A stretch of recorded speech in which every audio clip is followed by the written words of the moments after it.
যারা শেষ রাতে উঠে আল্লাহর ইবাদত করে, আল্লাহ পাক রব্বুল আলামিন তাদের জন্য জান্নাতের ঘোষণা দিয়েছেন, বলেন সুবহানাল্লাহ। এই রাতের শেষ সময় আল্লাহ পাক রব্বুল আলামিনের দুইটি নাম পড়ে যদি আপনি দোয়া করতে পারেন, আল্লাহ পাক রব্বুল আলামিন আপনার নেক আশাগুলো কবুল করবেন, বলেন সুবহানাল্লাহ। আমরা দোয়া করতে জানি না কোন সময় দোয়া করতে হয়। মুমিন তো এমন থাকবে যে ঝোঁক বুঝে কোপ মারবে, ঠিক কিনা? কোন সময় দোয়া করলে আল্লাহ তাআলা কবুল করে সেটা আমরা অনেকে জানি না। তাহাজ্জুদের সময় আল্লাহ তাআলা প্রথম আসমানে আসেন, সুবহানাল্লাহ বলতে পারলেন না? আল্লাহ পাক রব্বুল আলামিন প্রথম আসমানে এসে বান্দাদেরকে ডাকতে থাকেন।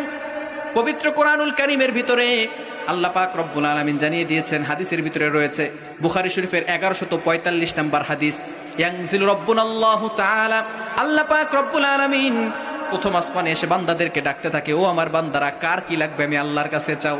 বান্দা বিপদে পড়ে গেছো, আমি আল্লাহর কাছে সাহায্য চাও, আমি আল্লাহ তাআলা বিপদ থেকে উদ্ধার করে দিব। বান্দা তোমার কি লাগবে, গুনাহ করে ফেলেছো,